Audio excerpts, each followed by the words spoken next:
Kevin McGuffey joining us from Last Word on College Football, talking some Kentucky football.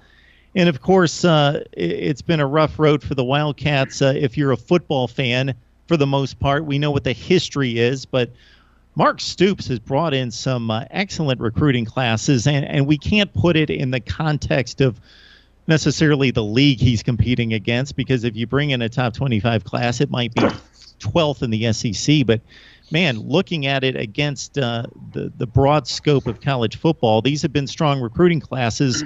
How does this one shake out at this point? Well, right now, this one is looks like it's going to go down as possibly the best recruiting class in history at Kentucky.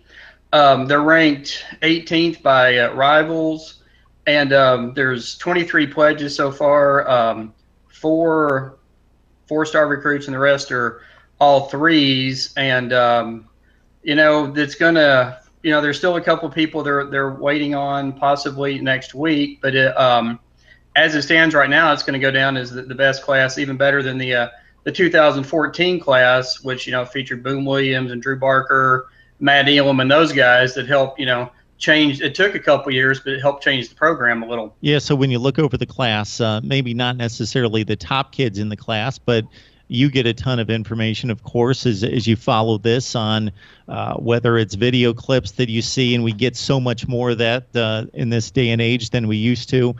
Who stands out to you? Who are you excited about at this point? Well, right now, probably the two biggest recruits coming in are both wide receivers. The Cats just got a commitment last weekend from Lynn Bowden. He's listed as an athlete. He's from Youngstown, Ohio, Mark Stoops' hometown. He and Vince Marrow have been hitting, Ohio, and especially that part of Ohio, hard ever since they got to Kentucky. He draws a lot of comparisons to Randall Cobb, who's a former Cat who is doing great things in Green Bay. He threw for 2,000 yards, ran for 1,300, and was responsible for 57 touchdowns this season, either throwing, rushing, et cetera. And then another wide receiver is Javonte Richardson out of Florida. He's put up some impressive numbers, and those are the two guys, which is interesting. They're both wide receivers because, if you follow the Cats at all, towards the end of the season last year, they became more of a run-oriented team with, behind the Boom and Benny show with Boom Williams and Benny Snell. But that's, but they have, Boom declared for the NFL draft, and, Benny Snell will be back, and they have a host. They have three other running backs who the coaching staff is very high on already in camp. So, Kevin, you mentioned the Buckeye State. So I'm sure it's easy being in the SEC and being the northernmost state in the SEC to kind of figuratively and literally to have your vision just pointed toward the South and say, hey, this is who we play, this is who we compete against, so this is who we're going to recruit. And this is, quite frankly, outside of Texas and California, where the best high school football players generally play.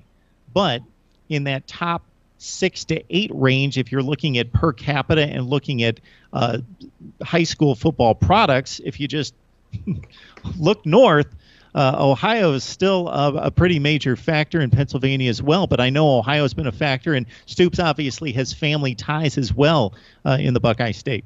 Yeah, definitely. And the interesting thing is, if you go back to the history of UK football, they used to never recruit Ohio at all.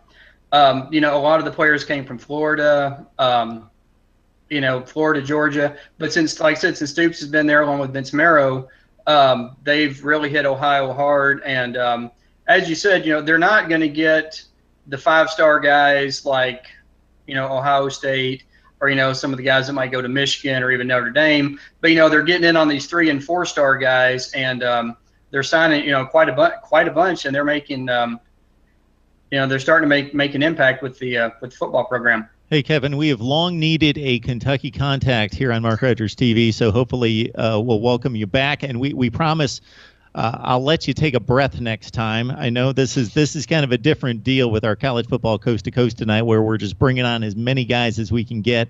So next time we'll have some time to discuss some Wildcat football. Okay, well, thank you. Thank you very much for having me on. I really appreciate it.